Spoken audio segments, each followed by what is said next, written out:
In the case of Amitabh Bachchan, clearly the greatest wrong has been done. Amitabh Bachchan's name was attempted to be planted on journalists by Indian investigators. There can be nothing more shocking than that. Mr. Bachchan joins me on NewsHour tonight. For 25 years, Mr. Bachchan, Bofors was there.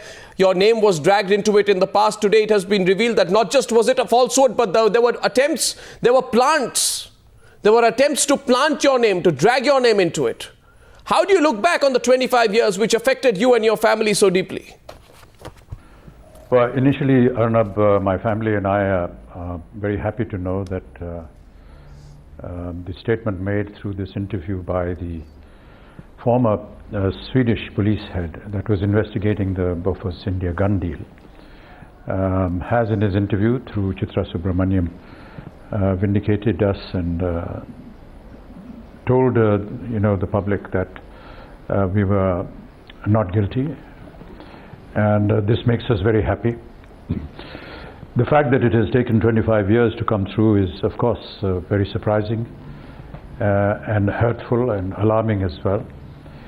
I just feel that if the authorities that were investigating this issue were aware of our innocence 25 years ago, why they didn't announce it then.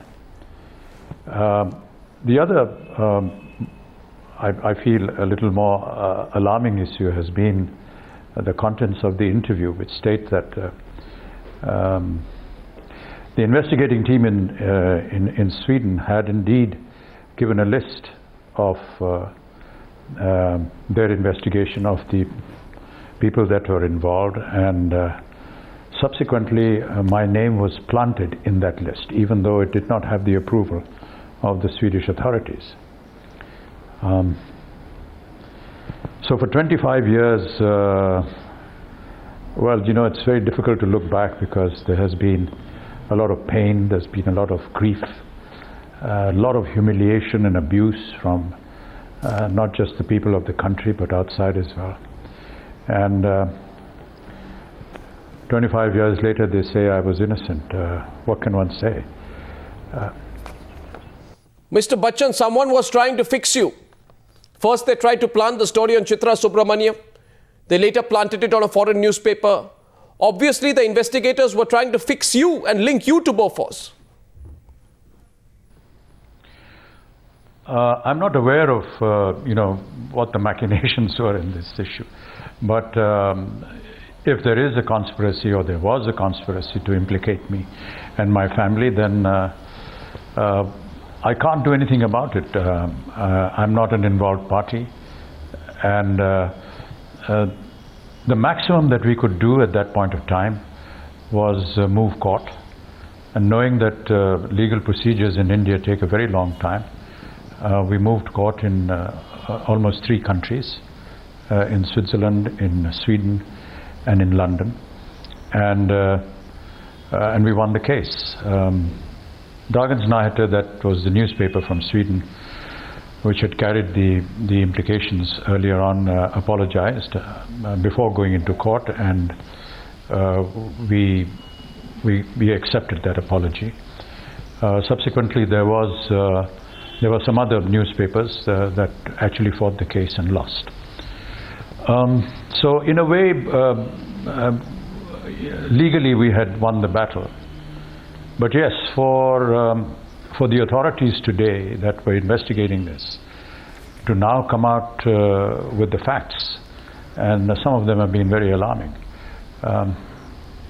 is surprising to say the least. Do you think you were made a scapegoat, Mr. Bachchan, only to implicate Rajiv Gandhi in the scandal, as you were considered close to him and there was nothing concrete against Rajiv Gandhi? Do you think you were dragged in for this reason? I really can't answer that, Arnab, because, as I said, I'm not aware of the various kinds of moves that people make. I left politics because I didn't know it, and I still don't.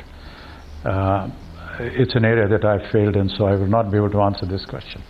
But I think it's enough to say that we moved court, we won the case, and today, after 25 years, there is vindication from the Swedish authorities. I guess we need to be satisfied with that. Though I'll thank you at that stage, though, Mr. Bachchan, that does not make up for what the hurt that you have suffered. It doesn't at all, does it? Thank you, Arnab. Just on another issue, I just feel that one of the reasons that I fought this matter in the courts in London was something very personal. Every day we used to get accused in the front pages of all the newspapers, and we really had no recourse as to how we should handle this. Until one day my father, who was alive then, called me and said, "Beta, tumne kuch galat kaam to nahi kiya hai." And I felt that if my father is going to get affected by all that is coming out, I need to set the slate right, and that's the day I decided to fight this Bofors issue in the courts of law. And it's sad that today neither my father nor my mother are present, and they had to live through these past years with the pain and the agony of this insinuation. I completely empathize with that, Mr. Bachchan, though I can only say that not just your family, I think very few people in the country, if at all any, would have believed you're being linked to Bofors. Mr. Bachchan, thank you very much.